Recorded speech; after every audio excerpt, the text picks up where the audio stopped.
Good evening. Welcome along to our meetup.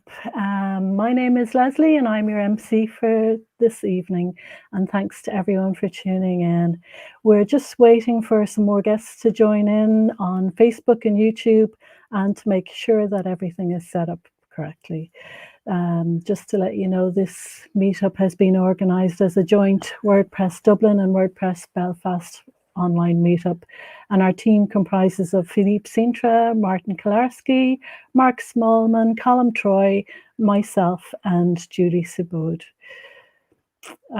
We are very lucky this evening to have two presentations, and I just also want to let you know that this meetup, we do try to run it in compliance with the WordPress Code of Conduct for meetups.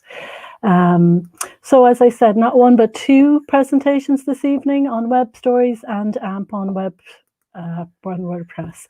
So let's briefly look at our running order. We've got a web stories talk with Philippe from 8 till 8:30. And then we're going to have a very short questions and answers. Then we'll have James with AMP in WordPress. Sorry, my notes are disappearing here. And we'll have a very short question and answer with James. And then we're going to open the floor up to our panel discussion with the full team. So feel free to share your questions as you go in the feed, and we'll catch them up at the panel discussion. So I don't know, are we ready to go, Mark, do you think? Get a thumbs up from Mark? I'd say so. Okay, so our first speaker, Philippe Sintra, is a regular face in the WordPress Dublin meetups and WordCamp Dublin as well. Philippe is a senior solution engineer at Deloitte Digital Ireland. He's a front-end developer who's been involved with WordPress community for more than 8 years. And he's contributed to translations, volunteering, and organizing WordCamps in Europe and South America. Philippe's talk is entitled Web Stories on WordPress, and I am delighted to hand you over to Philippe. Just unmute here. So good night, everyone. I hope that everyone is doing well. And just say hi at the comments, just to see like the movement here. We have a few people online today.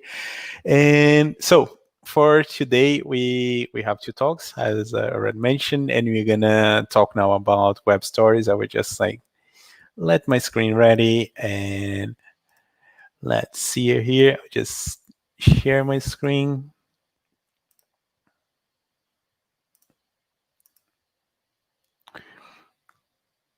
Okay, I'll start it now. I think you're seeing now. So now I will run in blind mode, but if you have any comments, just like shout that. But so for today, web stories. First, we're gonna talk about like the story behind, the technology behind that, and after we're gonna talk about the plugin and how those things work together. And so as we know, or if I didn't get yet that news, we have web stories for WordPress. Now I think officially have like the WordPress Google plugin, and now I think we have a new one. But today we're gonna talk about the official web stories plugin. So now the plugin is like version 1.0. It's really new. There are a lot of work into that, but I think the first result is already like a good result. That first version is it's really nice. We're gonna see the editor, how things works as well. But if you want to check that, the plugin is like wordpress.org/plugin/web stories. And so, but first we need to talk about like stories, how that thing works. So as we know, it's a really common format on the web.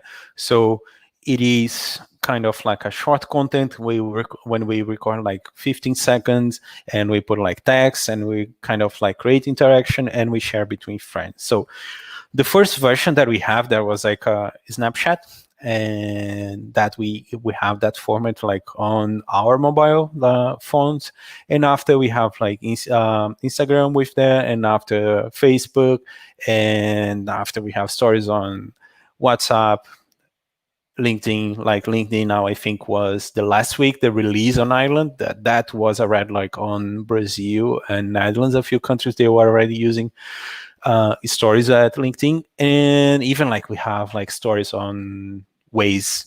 I never use it, but I don't know what you're gonna do. We're gonna share like the traffic jam or something, but those all items like they have something common, and what they have in common, the main thing it is the content. It is not handled by like we just post that we share, but the content's handled by those companies, like those private companies like own the content, and they kind of decide what they want to do, where they will share, and how long time they will be live, and that thing we we don't like we just post that. The only thing that we have the control is just to add or remove those informations, but we don't want that content.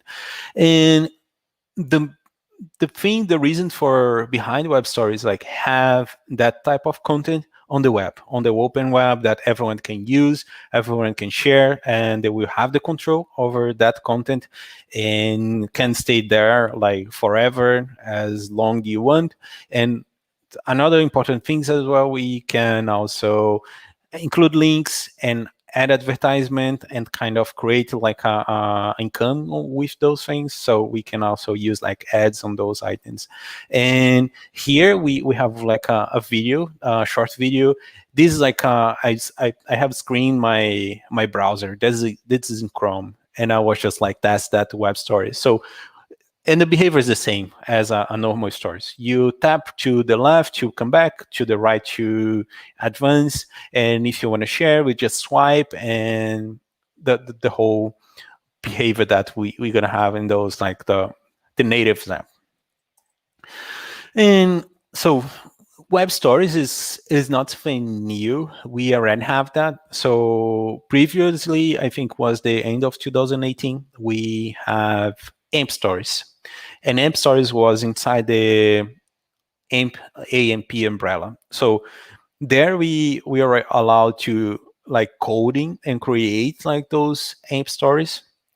I think for a while we had that functionality inside the AMP plugin, but when it was the last year, that functionality was like kind of like split or take out from the AMP plugin, and you just focus on the web stories and to create like a focus like user experience, not like this huge plugin that is the AMP plugin that does everything, but the web stories now and in its own bubble that they kind of like have a specific focus on them. And now we have the web stories, but web stories and the bottom line is like AMP stories. They are the same technology, but the difference with web stories and also inside the WordPress plugin, we have a visual editor that allow us to create those like visual experience and without any code.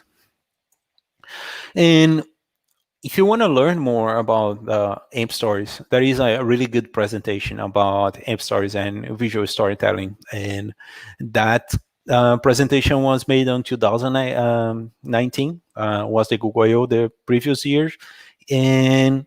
But why we are just talk about that now? Because that's like 2018, 2019, and just why now we have that thing like almost the end of 2020, and the people starting to talk about that. The thing, like the biggest change that happened now, it is before web stories was like a feature from a framework that was in their zone. You can use that. It's used to code, but didn't have any appealing for what is the benefit to use that? Because outside the visual experience, because I can do that on the web, but also all my users are on Instagram or WhatsApp or on different platforms. And what is the benefit for that? The big change now, because now we have the web stories inside the Discover, the Google Discover. So it means that 800 million users are like your possible kind of range of users, so you can organically achieve those users like based on their interests. And the good thing as well, though, those suggestions are based on the user behaviors from Discovery. So Discovery just see what that kind of content the user is interested about, and the Discovery starts to like suggest that content for the user based on their interest. And also we get some organic users from the Google image and the Google search. So the Google search now, I think in Brazil we already have that. So in Brazil the users are already like receiving web stores as suggestions, and US. And I think actually the 3 countries that are like using web stores from the search is like US, India, and Brazil. But the idea is like progressively we got more countries using that platform. So I will just do a little check if we have comments or questions. No questions until now. So I will just keep going, and later we're gonna do a round of questions. So, and just going back, we already saw that. But the thing is like, and how we can create like web stores? How works that process? So the first process, the classic one, is just coding. You can just code and get a web story. The second process, like you can use a visual editor that is outside the WordPress platform. So those tools, they are already available outside the WordPress ecosystem. And now we have the plugin that allows us to create web stories and without code. We just need to install the plugin, get our content, and create our stories. The visual editor outside WordPress, we have Make Stories and we have Amp Stores, 2 main ones. There are other products as well. And those items, you can just go there, create your web story, and go back to your website and embed that content using one iframe. But the nicest thing is we have all in one place, right? You have your visual editor and your platform connected, and you can just like inside your panel go and use a plugin. And for that we have the plugin that got the latest version. Previously we need to the better version, we need to install a zip, but as we saw on the first, like the second slide, we have on repo, the WordPress plugin repo, we have that opportunity to just like click and install a plugin. And once that we start that, we have that process that we're gonna have a dashboard, and we're gonna have listed the whole stories. I will just show, I have my blog open that I use to do a few tests, and we're gonna see how the visual editor works as well. And the whole visual editor works like that. We're gonna have a kind of like Photoshop if you are used to Photoshop. So on the left side, we're gonna have the image, the text, and shapes that we can include. On the middle of our screen, we're gonna have our stories, and on the bottom, we're gonna see the whole page that we have for that stories. And on the right side, we have the whole settings related or to the item that is selected or to the whole stories. And after we publish that, so we will create like a address inside our blog that we can see the full experience. And also you can get that item and embed it on our page. So we can just like add a Gutenberg block and include that web stories in our post or page. So you can just like embed that content. And once that's done, we're gonna have to do a few things. So we have some steps related to get our content on the search. So first, we need to have the main informations that are title, descriptions, a logo, and we need to have our cover image. So with those items, we're gonna get like a valid web stories. And that screenshot is taken from AIM test. So that AIM test will help a lot, like how the to see how the search will you get our content. And for example, we do a few tweaks as well. And related to that content on the web, the same steps where we do, like for example, a web page to do SEO, loads of those steps are related as well to web stories. So we need to have a good description, a good title, and we need to have like a good cover image as well that will like catch the users. So the image part is really important as well. And the description, have a good description that will kind of translate what the user gets from that. And after that, like every single page on our web stories, also that content is indexable as well. But we need to take care that that text is not like burned on the image, but it is a text block. It's like a embedded text. It's like independent from the image that the reader can see that content. So the address for we do the validation, it is like search.google.com/test/amp. So with that address, we can check our page, not like not create a valid content, but see if our content is valid or not. And related to that new platform, there is a new YouTube channel that I recommend. It's like, if you have the chance to have a look, it is the Google Web Creators. There we're gonna get loads of tips about how to create a web story, how you plan your content, and what are the benefits, and also see other like our content creators like sharing the stories and see how they build their content for the platform. And the other good part as well, this channel is also like no coding focus, is like focus on normal users. And during that time that like I was testing my stories, like I have just published one story in Portuguese, and once I have published them, I start seeing on my search console, I'm getting some like organic users that went through my web stories. And I show that. I will just open my search console. You're gonna see that we're gonna like also I will answer some questions as well related to that. But so we just like one point to pay attention, like something that changed from the butter version for that version now. Like for example, before we have stories, and now the address is like web stories.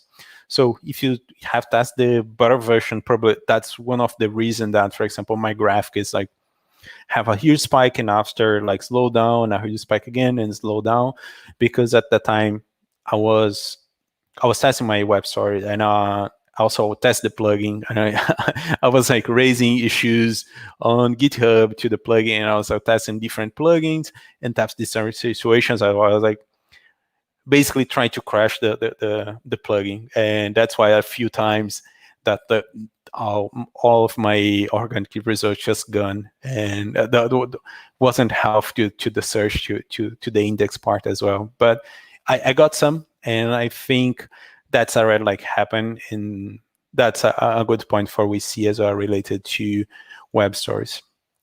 So I think now I have a few questions. Can you give some examples for effective like web stories? Yeah. So we have on like we have the documentation. It is AMP. So inside the documentation, that's AMP documentation, and there we have the filtering part. We have the web stories area. So, and the whole thing about the web stories starts from like the Google. We start with like those big publishers, for example, CNN, and let me see, it's gonna load. My computer just go bananas when I share my screen and do lives as well. But I'm pretty sure we have like user case here. Yeah, here. So those are like big publishers, right? And the first round, those those big publishers, they were testing that functionality, and now it is like normal users can get through that. And for example, and now it's like up to our like normal users create that. We have the guidelines, so when we open like a web stories, it's basically we have that full experience. I'm open that on a desktop, but also you can just navigate. You're gonna have the normal experience in a mobile device. For example, if I just simulate here, if I do the simulation just for a mobile device,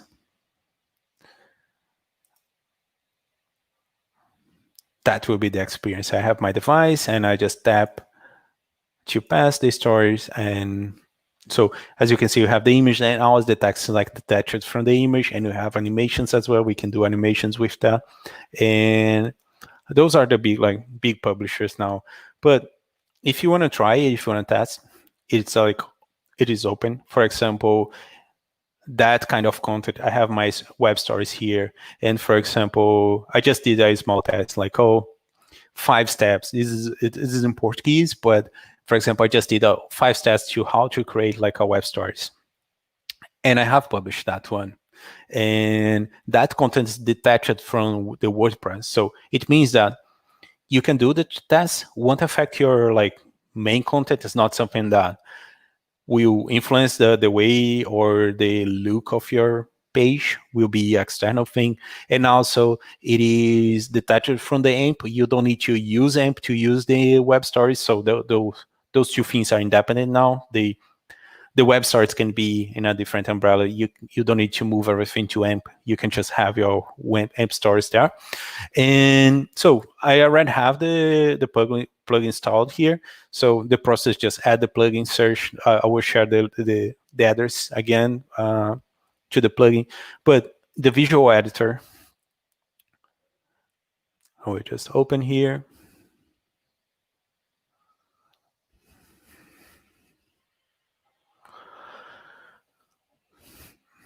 So the editor is just loading, and so that's my view when we got in our web stories. I already have, so the first item here that I have is my library. So I can use the image from my library. And if I don't have like enough image, what I can do as well, I can import some content from Unsplash. Unsplash is like a free image library that I can just import that, so I can use those images as like a background or do some reference. And also we do have like images and videos. So the recommendation that like based on tests, like based on user information, is if you can use video, because the conversion are better with video. So if you have a good video, that's like really interesting to use. And also there are like a recommendation about like don't put so many content. If you have any questions, I'm looking for the comments here as well. But so that's a process. Like we add like image, we add videos, we have like a text editor. I can just select the text here. Once I select, I will get the settings for like adding that content.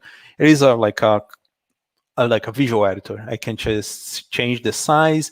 I can select the font. So also the fonts, you can just import the whole fonts from Google Fonts. So you can just like switch there and use like the type of font that you want. And you have the control to change layers as well. So for example, if you have an element that is like over another, you can just have the control over that.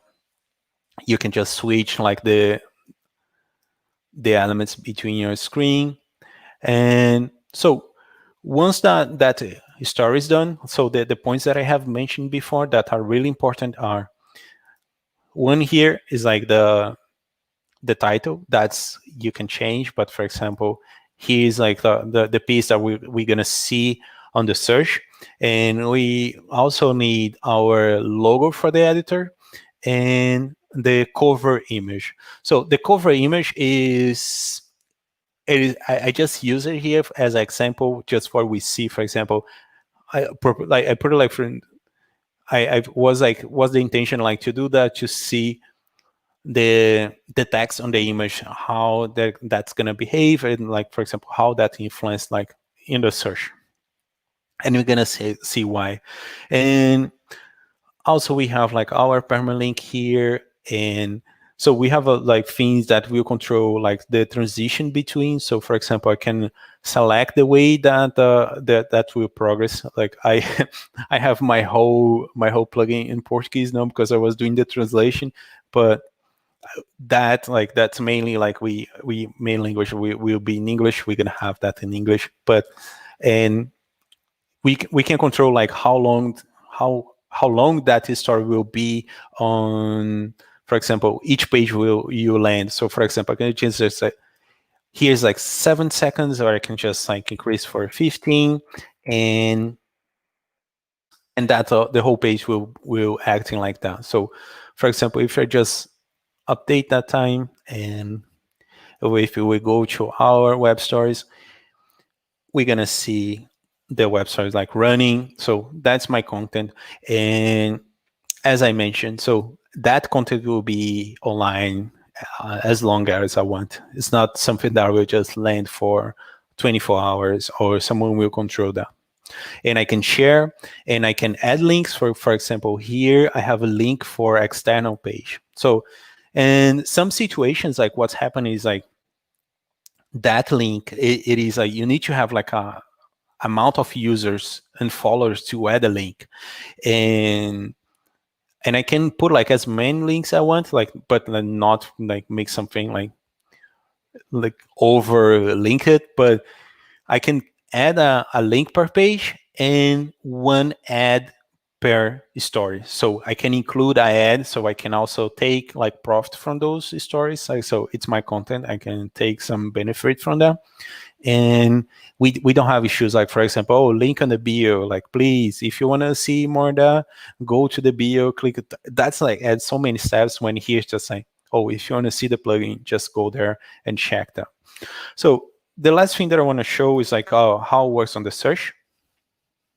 And so once my story is done, like I can go to that address, that's search.google.com/test/amp, and I just add my address there, and I just test that address. So what's going to happen is like that amp test will check if my stories is valid or not. If it's valid, that story will appear on the search, on the discovery, on Google Image.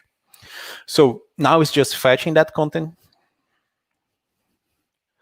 I hope that's going to be okay. So it was valid before, it was indexing, but we never know. Like when you do like live, always it's open space till the things doesn't work. So let's see how it goes. And okay, my web story is valid. So it means that that content it's eligible to appear, but doesn't mean that like it's a 100% of chance that will appear. And you see the comments. No comments until now. No questions. So okay, which industry will benefit most from use web stories?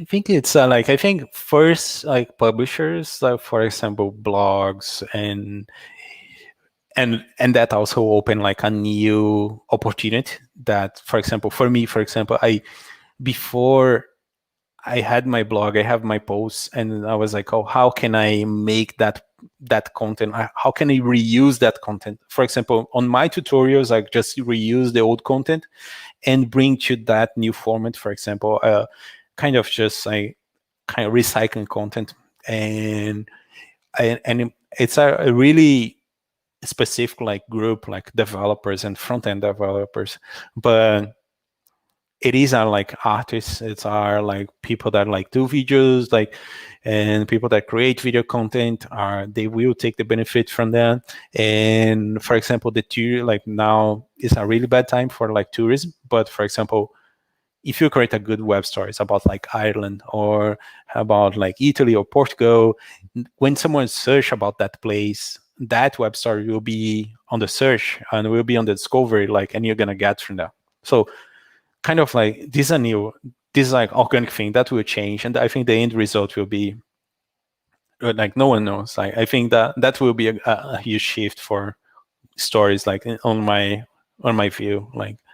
So, and how that things like, okay, it's valid now, but how can I see that, for example, we have these preview results and I can see how that content will be displayed on the search. So, and as I mentioned before, so the one good practice about like user cover image, as you can see here, I just like propose to put the title on the image, and what's happened, like, depends on the view, I can like have double content, or the content can overlap that. So that's a scenario that the best situation is just use a good image, because you're gonna get the title there. So the title was the title that I create, like how to create like web stories in WordPress. And I get the address, I get the URL, and that's the format on the search. That's the first preview. And the second preview, it is we have two results. We have like the big one, the kind of the feature result, and we have the blue links, that the basic search. Also, that content will be available on the Google search as well. So that's the two ways that are the two formats that I got until now from that content. If more formats appears, you're gonna have more results here. And once that is done, the next phase is like see how that content reacts and how the users come to that. So on the inside the Google Search Console, we can see the Discovery tab. So inside the Discovery tab, we can see our web stories. So I can filter by page, I can filter by country. So now Brazil is a place that is like testing that format. That's why like my whole audiences came from Brazil. And also I can see the type of discovery appearance. So I have a few impressions over AMP article, that is the blue link format, and I have a few impressions from the web stories. And the web stories can be on the search, and can be on the discovery. And so was a pretty like rough time, because I was testing. I just like really scroll the whole SEO for my post, but I got a few times, and after like when I organize again my posts, I start getting again impressions. But for example, I just have the two items that I really share. That the other items just like test, and I don't publish. I just publish when I do like presentations or tests as well. But that's just a test. And I already like taking something from that. So, and that will be I think the way that we're gonna get users, and the validation and the creation. I think the creation is most of over your creativity. Like you can play around there. So, and once that is done, okay, that's the full view. But if I wanna include that on my post, I can just go to my post. For example, I can have any post. So for example, I can go to page, and I just navigate to there, and there is a Gutenberg block that accepts an address, and I just post that address there. So I think, sorry, there is a question, Joe, and I missed a 20-minute skin. Stories create with a plugin and be. So what's happened is probably those platforms won't be happy for because what's happened, like for example, Instagram and Facebook stories, they wanted the people inside those platforms. It is something that they are like, oh, I don't want the users going out and play outside here. I want to monetize as much as I want inside that platform. When web stories against that, web stories like, oh, your content is on the web, and You can do everything that you want. The users can do everything they want. So what's happened is you can share the links there, but it is the restriction that those platform has to share like external content. In my case, what I did was, for example, I have shared that content on Twitter. That's like, it's open. I have included on my post. So for example, I can just get like a page on a post and I just include there, and that content will be indexed. And and the second question about like indexing, uh, just continuing that that answer. So you need to guarantee that your web stories will be on your sitemap. So I'm pretty sure that Yoast already have the support to include on the sitemap. So for example, Yoast now, if I go to my sitemaps, I can see that I have my sitemap here. Probably I will get the web story sitemap. So I think by default, the plugin does that. And also they just put like the superpower that Yoast does to change that as well. So there are a few work that has been done between Yoast and the web stories team, but for you get indexed, you need to post in place, or you need to include on your sitemap, create a sitemap for your stories. There are a few items that it's like for future wise. For example, you have a library for your web stories. So it's some work that is done, and kind of like they are trying to figure out how they're going to do that. But in the future, your web stories are going to have a place that the same way that you list your categories and posts, you're going to have listed your web stories there as well. So I think that I kind of answered that. So yes, I have to sign SEO, general enhance, and sorry, Andrew, can you the enhance for sharing off? Can you just put more context on that?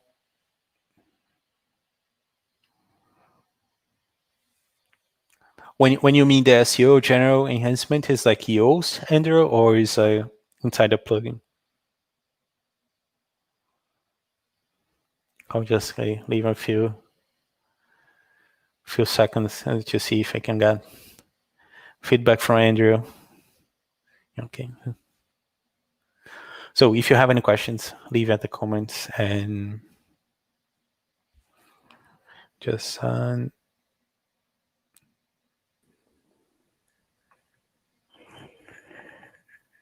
will just stop sharing here. So I think that is like, this is the intro. That's the content. I think we are good in time as well. Probably, I don't know. I hope so, that yeah. yeah. Okay, Andrew, in Yoast, yeah. So what's happened is the plugin has the default configuration, but plugins like Yoast will influence the way that you change that. The best scenario is that you look for those items and also do the test with the AMP test. So there we can see the preview and see how the search see your content. Kind of you get the live feedback from that. So, and I think that's it. That is fantastic, Philippe. There's so much information there. I think a lot of information. Yeah, I will share these slides later. Yeah. And yeah, if you have any questions on Twitter, it's Philippe or Philippe or Felipe. You can call us. The answer to anything. And I think we'll have more questions at the end of the evening. So if people want to keep sending them in for you, and definitely, I think it's something maybe just have to go deep dive into web stories and see how they work for you. And so now it's time to introduce our next speaker. And Philippe, you'll be back again later anyway. James Ozzy Osborne. And James comes from a web design background and ran a small web design company and Theme Club prior to joining the web ecosystem team at Google. Now advocating for better web performance with the AMP team. You'll also find James supporting the Google Sidekick plugin on the WordPress support forums. James's talk is entitled User First with AMP, Improving Your Website Performance. So thanks a million, James, and over to you. Thanks, Leslie. Lovely introduction there. So I'm just going to share my screen while we get started. And again, feel free to ask any questions along the presentation. For myself or Philippe, we can answer questions after. So you should be able to see my screen there now. And yeah, so my talk today is just about user first with AMP. Why it can help and why developers should prioritize user experience a bit more when considering taking on new website jobs. So I work with the content experience team at Google, and we create projects aimed at improving the web in general. And the team has a particular focus on the WordPress ecosystem in the past year with the rollout of the AMP plugin, which was initially an automatic developed plugin, Sidekick, and now also web stories, which Philippe spoke about. So back to user-first websites. User-first site takes a web development strategy that places the user at the forefront of the design process. There's 4 different pillars we identify for user-first websites. Sites should be fast and reliable. They should load quickly and have reliable runtime performance and usability. And many of you are probably aware, web.dev or PageSpeed Insights, they're great tools for just keeping on top of your performance. Websites should also be secure. Visitors to your site want to feel safe. And this year in particular, with browsers highlighting websites that don't have a security certificate, it's more important than ever to have a secure website. And that's HTTPS, I'm sure you're all aware. Websites should also be engaging to make sure you have good visitor retention, and it will improve your bounce rates. And websites should also be integrated into the device of users. So your website should be able to account for all different devices and modern displays. So when you're building a website, there's different stakeholders involved. Designers, of course, they might like to make the website look good. Marketers, they might be incentivized to have pop-ups or newsletter signups or different call to action buttons. And of course, website owners, they might want ads on their website. They might want to encourage more clicks, and they might want slideshows or videos.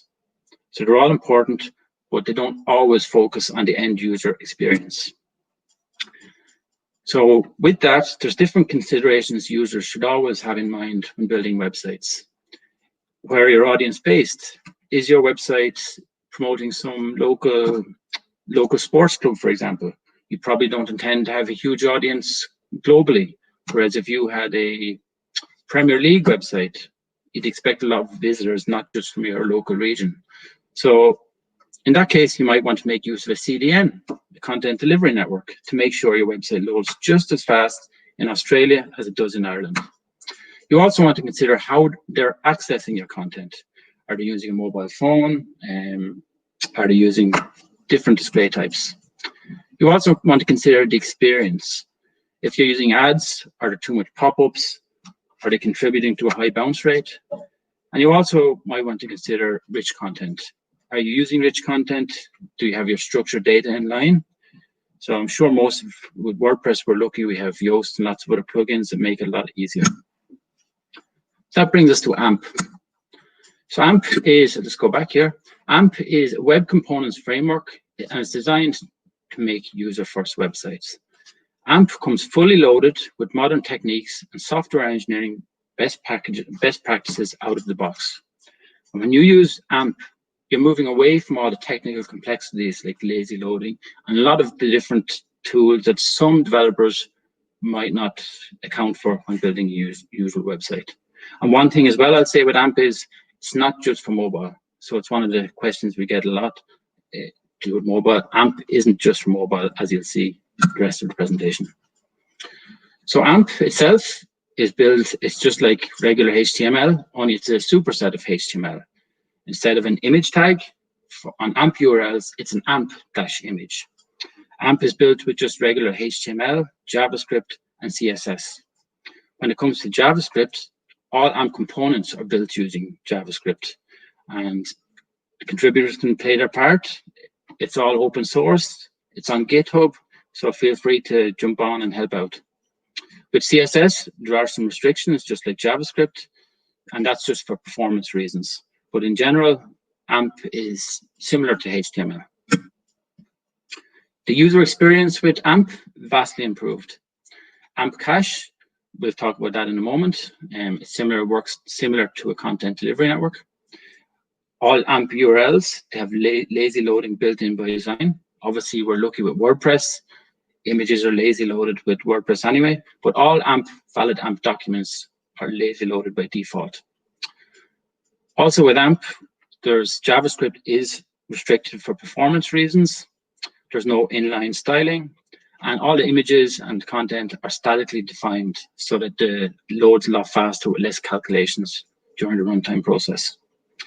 All resources are asynchronously loaded as well, so they all just contribute to a super fast user experience. Users also on an AMP website, they expect things to load fast and work as expected. And AMP as well, it's built especially for HTTPS websites for security and stability.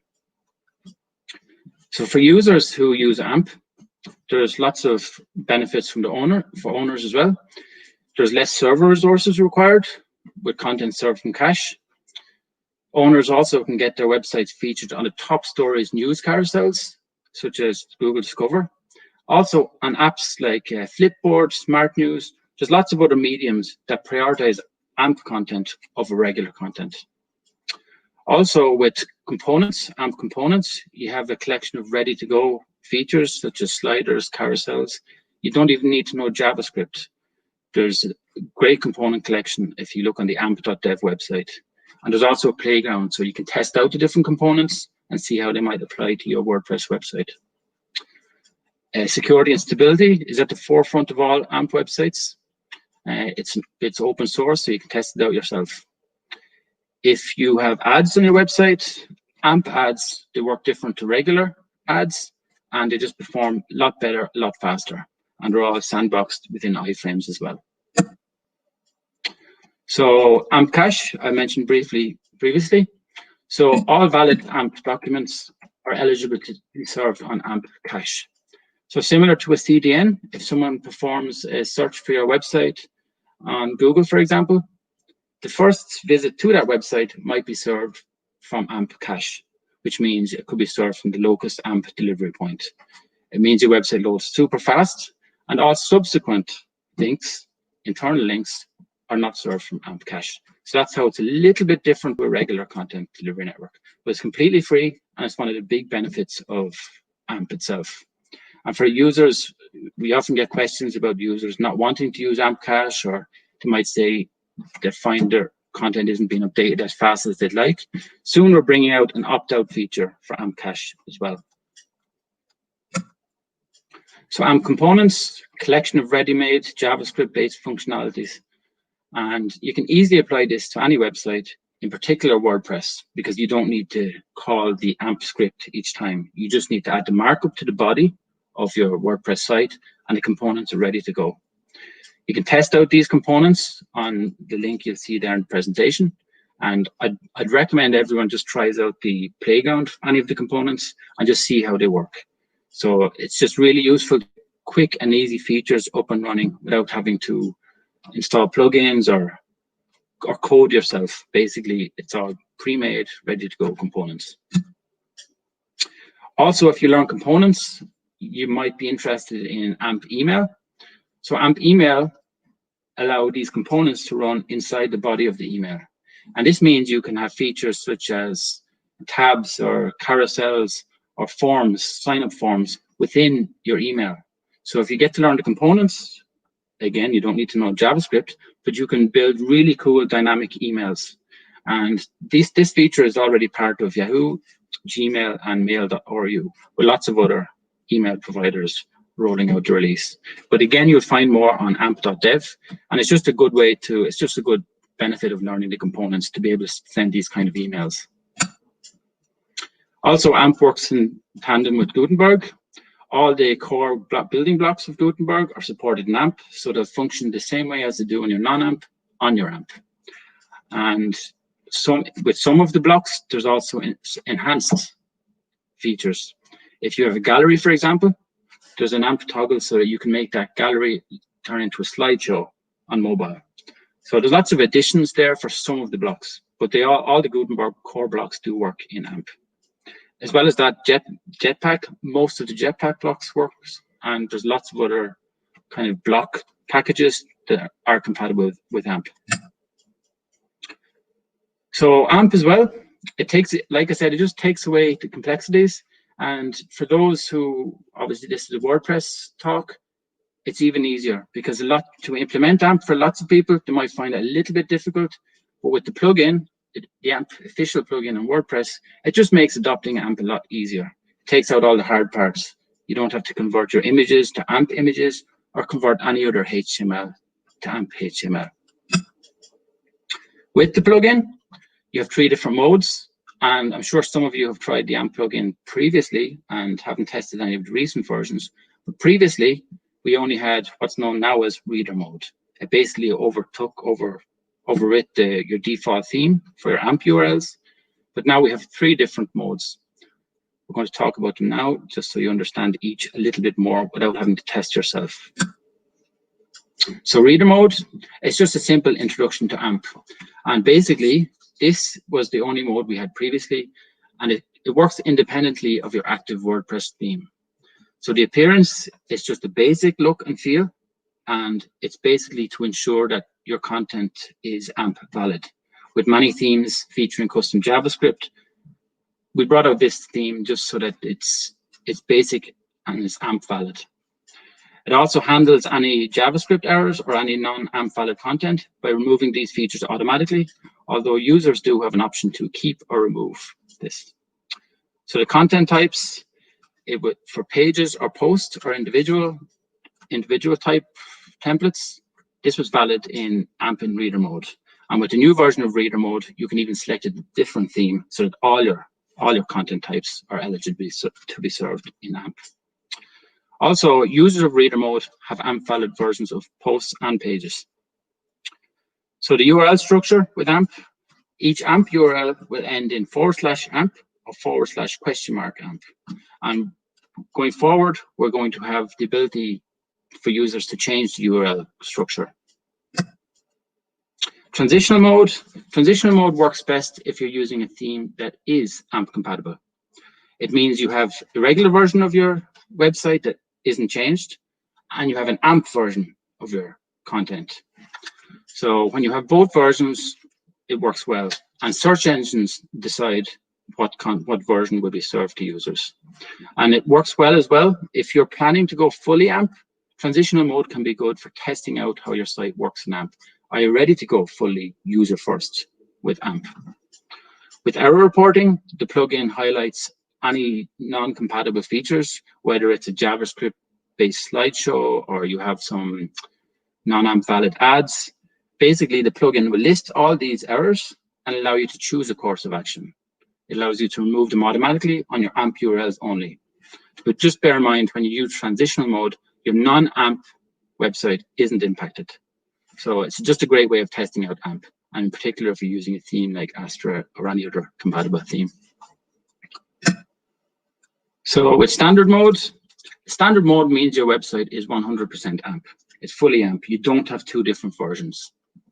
In error reporting, again, the plugin allows you to view all the different errors. It highlights all these errors and allows you to choose a course of action. You can keep some errors, you can remove them. If you keep these errors, any URL that has this feature, it won't be a valid AMP URL. It will still, of course, serve as it would do traditionally, but it just won't be valid AMP. With content types, all your content types can be served in AMP. Also, there is an ever-increasing ecosystem of themes as well that are fully AMP compatible. This includes all the core themes and lots of other themes, such as the GoDaddy theme, lots of more, but they're all listed on amp.dev. With regards to delivery, your website is AMP by default, so you don't have two different versions. And with search impact, one of the biggest benefits of going AMP first is you only have one version of your website, which means this is the version that's considered for a ranking factor. And with a super fast website, speed is a factor in performance. So there you'll see a quick demonstration, a quick graphic of what the validation tool, how it looks. So it just means you have a live error reporting within your WordPress dashboard, and it pinpoints plugins or themes that have AMP incompatibilities. So to achieve a user-first website, it's a lot easier than you think. You might already be using a theme that's fully AMP compatible. You might be using some plugins that are fully compatible, some plugins that aren't fully compatible. But there's lots of resources out there to help you as well. So one thing we always talk about is lots of people aren't aware how to check the AMP version of the website or who's using AMP. Well, there's an AMP Validator Chrome extension. I'd always recommend everyone to use this extension, because when you're browsing a website like news, sports, any other website, you can quickly identify if they're using AMP, if you're visiting an AMP website. If they're using paired AMP, as in they have an AMP and a non-AMP version, this extension allows you to view the AMP version as well. So it's kind of good to test out the differences and also test out, see who's using it. As you'll see from the screenshot as well, you're probably all familiar with little bolt, the AMP bolt image. It's kind of a watermark on top of searches. This means you're visiting an AMP website. So you see lots of publishers using it.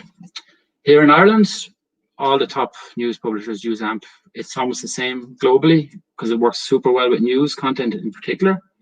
And because with news, there's not too much custom JavaScript. You have your static images, media. So news publishers, it works super well as the fact that they're using ads. Faster website mean faster ads, mean better ads performance. So these are just some of the publishers using AMP in Ireland. And below you'll see, if you do a search for mobile, Twitter, Reddit, SkyCenter, Alibaba, they all deliver AMP content on mobile. Philippe had a great presentation about web stories. Used to be known as AMP stories because these stories were built in pure JavaScript, CSS, HTML, using the AMP format. With stories as well, you can put ads in these stories. As Philippe mentioned, the stories don't expire. You're in full control of these stories. And you can also perform analytics on these stories. So it's just a great way of improving your user-first website. And one thing as well I'll mention is when you have an AMP site, when you're using stories with AMP, a good way I always tell people to kind of demonstrate how stories work with their site is below the title, you could have a post or a news article. And younger people in general, they might not like to read a post that just goes on for so many paragraphs. So you could have a little call to action button to say, read this story, read this article in stories format. Someone clicks on that button and they're just flicking through the story rather than reading the full article. And it just gives a great graphical representation of your content. Philippe also touched on discovery and Google results with stories. So we're rolling out a dedicated, the same way we have images, we're rolling out dedicated results, search results section for stories. So it's a great time to kind of delve into stories, be ahead of the curve when it comes to content delivered in the story format. I'll just talk about a couple of questions we get asked quite a lot when it comes to AMP.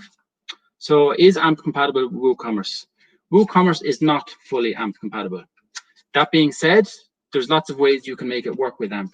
I have a couple of sites myself in WordPress with WooCommerce. I have them in AMP. I have them in transitional mode.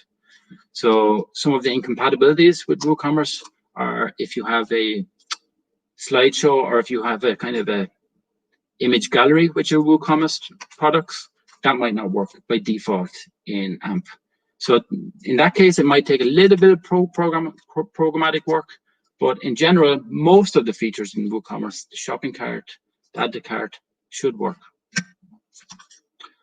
Does having AMP impact my SEO?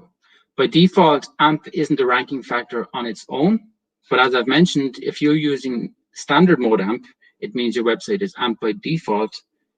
It would load super fast, and the page speed is a factor. But AMP on its own is not a factor.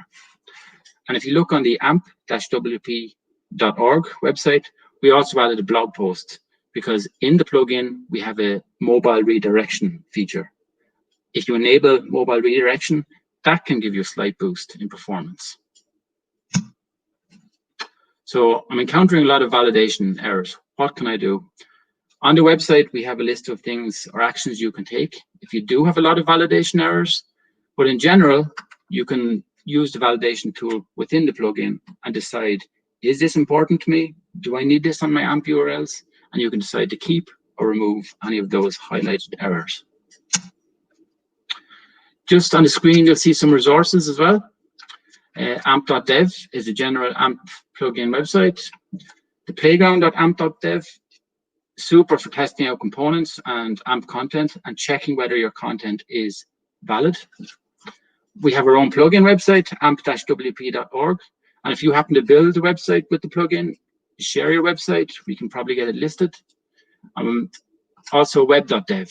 It's not particularly for AMP, but it's a great tool or a great resource for comparing. If you're using AMP in transitional or reader mode, it's just great for comparing the performance. You can compare your performance with your non-AMP and your AMP side by side, and it just kind of gives weight to the performance boost AMP can give your website. One last mention is Sidekit. It's a plugin that works great with AMP. A lot of feedback we got previously was, I'm finding it difficult to implement ads on my AMP website, or how do I implement analytics on my AMP website and attribute that to my own analytics account. So Sidekit is a great plugin that makes it just seamless to implement those products and some other Google products on your WordPress website. I'm sure some of you have already tried out Sidekit. If you haven't, give it a try. It just provides all your Google tools. You can have a really good overview of what's going on within your WordPress dashboard. And that's it. And I'm going to open up for questions now. I'll just take a look, see what you've asked.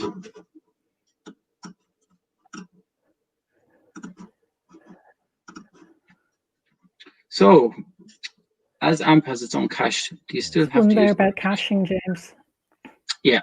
So with caching, there is a couple of plugins we recommend are compatible with AMP. WP Rocket, lots of them basically. If you're using Auto Optimize and lots of other caching plugins, they don't run on AMP URLs. So they're compatible in the form that they only run on your non-AMP version of your site.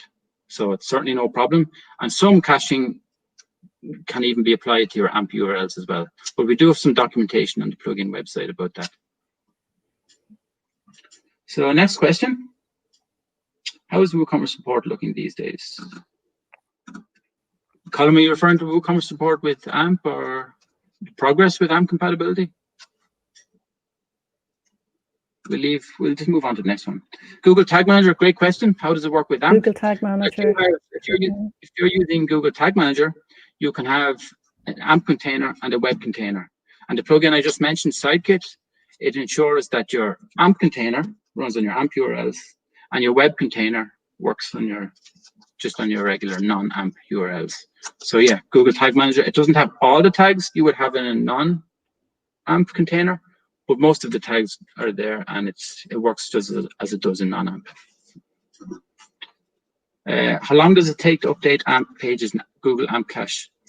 It's interesting how AMP Cache works. So basically, it works like first in, first out. So if I visit your site from AMP Cache, that's updated by my visit so that the next visitor is served the freshest version. So it's always updating. And if the content is stale, as in a visitor hasn't been to your website for a certain amount of time, I believe it's a certain amount of seconds, but it is super fast. But it's on there on the amp.dev. Or if you look on the developer's website for AMP, there's a full article on how the AMP cache works. But basically, each visit, it's refreshed based on that user's visit. It just refetches the content each time. Okay, next question. Do you select reader, transitional, or standard modes in the AMP plugin? It's up to personal preference. If you're using plugins on a theme that's AMP compatible, there's no harm in testing out transitional and just comparing not just the performance but the visual aspects. And if you feel everything's working fine in your AMP, why not test out going fully AMP via the plugin standard mode? But really, it's up to user preference. A lot of people just have difficulty kind of getting some plugins to work or managing the validation errors. What's the easiest way to make AMP pages built with advanced custom fields or page builders, like the Dublin pages? Some page builders don't work with AMP. Most aspects of your page builder might work. It's only when it gets to JavaScript features. So a lot of page builders might have some JavaScript-based blocks. Advanced custom fields does work by default in AMP, but there might be some features that you might add some features to your advanced custom fields that don't work in AMP. So really, it's not fully compatible, but it just depends what you do with advanced custom fields or with the page builders. We get questions like this in support forums all the time. So if you do try it out, just be sure to submit a question to us. They're not fully AMP compatible, page builders or advanced custom fields, but most people who use them manage to get it working. James, that's absolutely fascinating, and thank you very much for a great presentation. I think we might actually open the panel discussion here now so that we can discuss web stories, AMP, and anything else people want to ask about WordPress. If that's okay with you. Yeah. Thanks again. Sounds great.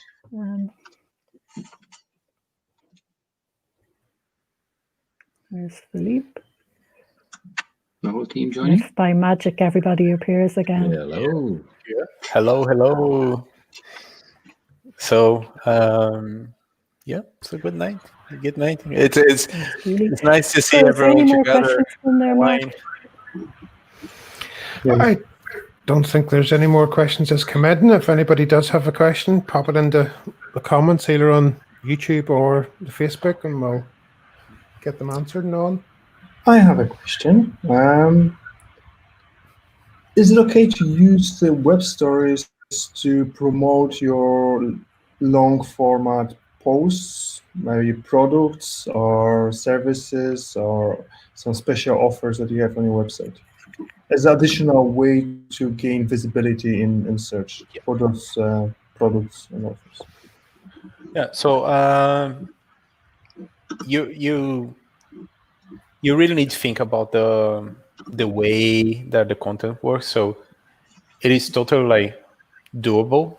You just need to take care that you don't really copy the content from your post or product and paste on the web stories. Like try to do something like a new version of that content, because the important thing about web stories, you need to have a storytelling. You need to tell something. And you just create this, for example, 10 ways to use that product, or the best way to use that product, and kind of like do a top 5 something over the product and create like some storytelling about with beginning and start and end. Then it's doable. I think, for example, in some of my case, I just brought old posts, and just brought to the web story format, and that can be a product.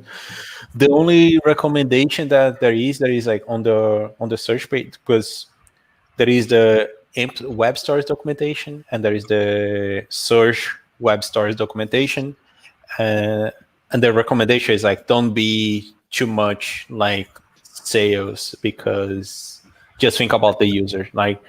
You as a user, do you want to see that, or do you want to see a big piece of ad? It's a. I get it. I think that's a.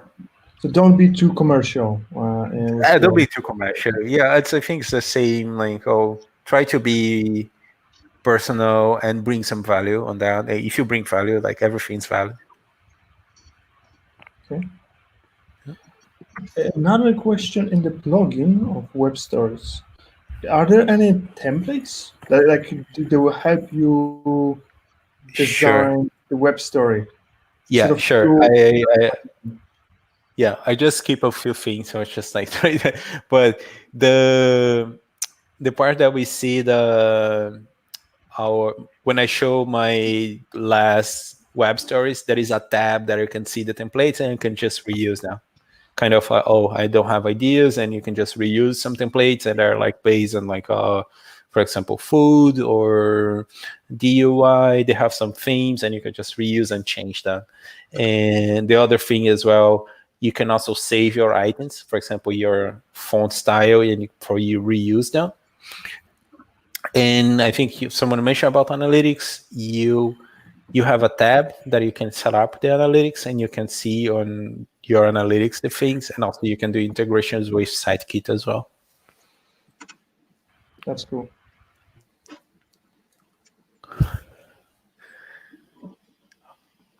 So how the people in the audience, how they know it's how the things are going? Do we have any more questions there?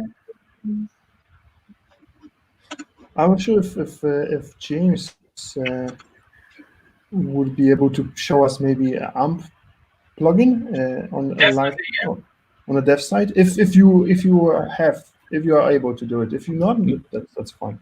Yeah, I'm happy to share one. I'll show you. Just share my screen. Okay. Give me 1 second now. I'm not sure if Mark will need to enlarge it. Mark there? Yeah. Yeah. Don't be shy. Give 1 second. I'll just open it. So there's a few. I'll show you this one. It actually is in line with Philippe because it's actually it's a standard mode website. You can see my screen now, guys. Yeah. So this is one. It's hasn't been updated in a while, but this is for Brazilians in Ireland. We have a huge community of, like Philippe, of Brazilians in Ireland. And I basically built this because I have lots of Brazilian friends and for them just to share their story. But I'll show you how the AMP plugin works on this site. So I have lots of plugins. Not all AMP compatible, but I'm going to show you how the compatibility tool works. And I'll show you also that despite all these plugins not being compatible, lots of results. I'll go to the homepage. Okay. It still works fine in AMP because I allow the plugin to remove all these incompatibilities. So there's the homepage, and you'll see here it's 100% AMP without any /AMP in the end. Cool. And as well as that, I made some JavaScript work with AMP components. So despite JavaScript being restricted in AMP, with a little bit of work and some tutorials on amp.dev, you can make your JavaScript work in AMP URLs. And as well as that, I'm going to show you Sitekit. That's very cool. Yeah, within Sitekit, like a live site, normal site. Yeah, you can also use AMP on a local site. Sitekit doesn't work as well. Okay, I need to disconnect. Sitekit doesn't work as well on a local. If you're using RAMP or any other kind of local service, Sitekit won't work as well because lots of the tools are required to be live. But basically, that's an AMP URL. And I'll just give you an example as well of there's a Chrome extension that will tell you all the components in use on an AMP URL. Nice. Oh, interesting. So that's one I built myself. It's called AMP Inspect. You'll find that on the extension store. But here is the AMP validator. And I'll just give you an example of a URL, a website. Funded Arena, an Irish website as well. They're using the plugin. So you'll see here with the Chrome extension, this is not an AMP URL. But if I click here, if it's blue, you know there's an AMP version available. If I click here, Nice. you see their website there's no difference. It's fully AMP, but it has the query parameter in the end. Very cool. So that's nice. so I always tell people, go to any news website in particular, you'll notice that the Chrome extension will turn blue. And also, if you use this one, you can see what components they're using. You can check out their AMP. That's just one. But What's basically, the other extension that you shown that shows the list of the components used on the on the site. Could you say that again? Could you tell me what's the name of the extension, the other It's called extension? AMP Inspect. And inspector. That's very handy because it links to the component. So it's actually one I built myself. So Good man. yeah, but when you click on it, if you want to learn more about how they built, not bad, but accordion, for example, it brings you to the component page. Mm. And what I mentioned previously was testing out the playground is really useful. So open this in the playground, and you can just play away, test it out yourself. Obviously, there's blocks or plugins that do the same feature, but if you just copy and paste this into an AMP URL in WordPress, it will work like this, and then you can just style it if you like. Nice. But yeah, you'll get a lot of performance boost if you check out the page speed on inside. You get a lot of good performance boost when you're using AMP. So, and Philippe has a few AMP websites as well. Yeah, there is a question about the development part, the time. I think like if you want to build like something with like AMP and you don't like have you are learning something. I think AMP it's if I was new to yeah, development yeah, with limited AMP is time, a would good it be starter. good for me to invest most of my time learning AMP? Yeah, because everything's like component based. You just load the components, and there are loads of abstraction about performance. You don't need to worry about performance because the components will take care of that. So what you need to learn is just like the things that like James showed. You go to the playground and see how the components works, and mainly is tags. It's like web components, and you just like put it together in those web components, and you get and I have done like just like AMP workshops, like not focused on WordPress, but like in basically like workshop with like 20 people in 2 hours. Everyone like builds a website with a slideshow and accordion and slide menu. And some people like they are not into like development, and they can do that because like it's really it is. They call like performance as a service, and they do loads of abstraction as well. The goal for AMP is like abstract the complex over the web development. I'll just add to Fran's question as well. You don't need to learn AMP if you're using plugins or themes that are compatible, because everything will work the way as it does normally in WordPress. So, of course, you can learn AMP if you want. It's always good to learn, especially if you plan on making these dynamic emails, which are really new. That might impress people if they get an email where they have a slideshow within the email and stuff. But you don't need to learn AMP unless you really want to get your hands dirty and fix any incompatibilities. Fix your JavaScript. Other than that, the plugin has an inbuilt kind of a wizard as well as soon as you install it. So it's really up to yourself. And Philippe said the components and stuff make it a lot easier. And the whole Gutenberg blocks are compatible with AMP. So if you build a page with like the core components, it will be like no need to change code. Is there any more questions there? I have a question.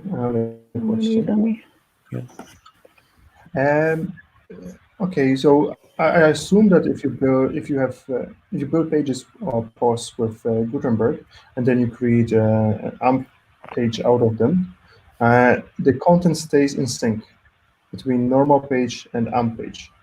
This is right. When you edit one, also the AMP page is automatically updated. What about other, if you use ACF fields, advanced custom fields, or maybe page builders? How does the syncing work then? So if there's any errors highlighted, it will be, you have an admin bar that highlights the errors as well if you don't want to use the validation tool. But basically, there's a few options. There's the plugin suppression, which means that plugin doesn't run on AMP URLs. But if you manage to add some markup to the body of your content, there's lots of things you can do. You can use the validation tool to remove that markup. you can put in some conditional statements to make sure this runs on AMP, this runs on non-AMP.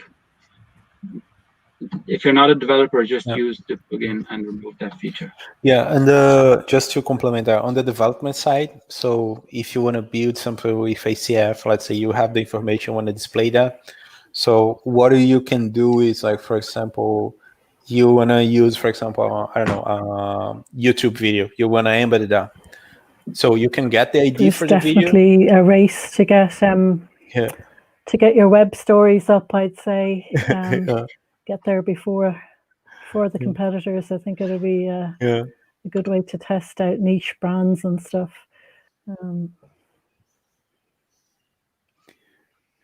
Yeah. So, and just like conclude that. So you can check if the plugins are it's enabled or not, and you can display if the plugins enable, you call the AMP modules, and if the plugins are off, you just call a normal HTML element. Awesome. The question there from Leo. Yeah. I'll just answer that one. With Google announcing that they will no longer list desktop pages next year, do you think AMP will become more relevant? Well, AMP, I think, is becoming more relevant as it is at the moment. I'm not sure with no longer listing desktop pages. If you're talking probably mobile, if you're talking about mobile first indexing, maybe. I think Google basically ranks websites on their mobile version of their site rather than the desktop. This has been rolled out for most users. You'll find out how your website has been ranked if you go into Search Console and if you look at the crawler. So you can check, is it your desktop or your mobile site being ranked? Chances are it's going to be mobile. So I assume that's the question. But AMP isn't just for mobile. So the website I showed you is for it's for the AMP desktop and mobile. And I think most people who use AMP these days is for desktop as well. And I know personally there's a huge investment gone into improving the plugin, improving the whole AMP. And AMP isn't just a Google thing. So most of the people I talk with weekly aren't Googlers. And there's lots of upcoming things for AMP, including being able to opt out of AMP cache if you want. And Philippe can expand on some of the stories or the AMP email as well. Yeah. So, and just relate to that, if the mobile first indexing will run next year. Yeah, and I think together with the top stories, AMP will be not like, because I think AMP is a requirement, but like next year won't be a requirement.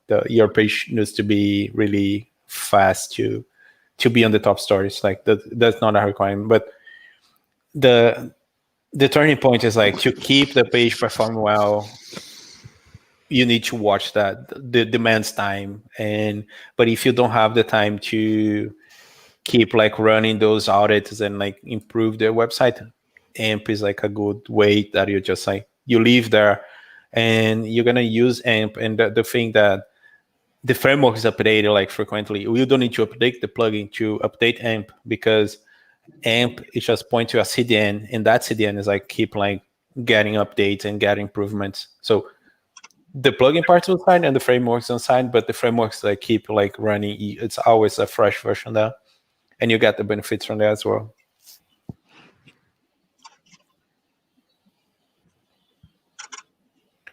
More questions? James, I'm on the AMP plugin page. I see you're up to over 500,000 active installations now. Wow. Yeah, and even in the support forums, I done a comparison today. So when Automatic built the first AMP plugin, and in this time 2 years ago, we had 7 support topics in a week. Last year we had 13 support topics in a week. This year we're getting an average 26, 27 a week. That was going to be my next question. What's it like from a support perspective? Because I see you in there. You're in there a good bit. So fair play to you. You're spending a lot of time. What are the most kind of common questions people ask you? Validation errors. Validation errors. So lots of people go on their publishers, so they might ask about, because they're not aware. AMP can be very complex, and a lot of people aren't aware that traditional ads are JavaScript based, so they won't work in AMP. So you need to get a plugin that automatically does the conversion, or you can use Sidekit. So we get lots of questions like that, mainly about JavaScript. And are you guys still? I remember talking to some of you lads over in Berlin last year. I know there was talk of doing a bit more work with the WooCommerce guys around just a bit tighter integration with them. Is that still happening, or is that still in the pipeline, or is there anything else going on around that? Last I heard there was more being done, but I haven't. Yeah, I'm in with the engineering side, so okay. I don't know myself really. Yeah, okay. But there's lots of websites as well, and there's a really good example of a German website that uses WooCommerce and AMP. It's on the plugin website. It's okay. Something, but yeah. Check it out. Excellent. Very good. Also, I think Leslie dropped out there. I think her internet connection went. Well, we could continue for hours, but I think we need to wind things up, unfortunately. It leaves me to thank all our organizers and our very generous speakers. Thank you very, very much. That was really, really interesting. And I would just like to remind everyone that we're always looking for ideas or suggestions for speakers and topics. And of course, if you would like to become more involved in the community, we would be really, really happy to hear from you. Please feel free to send us a message to WordPress Dublin Meetup or WordPress Belfast Meetup and WordPress Ireland Facebook page, or you can tweet us as well. Yeah, I think that's from us. Thank you very, very much, everybody, and have a good night. See you, everybody. See ya. Bye. Thank you. Bye-bye.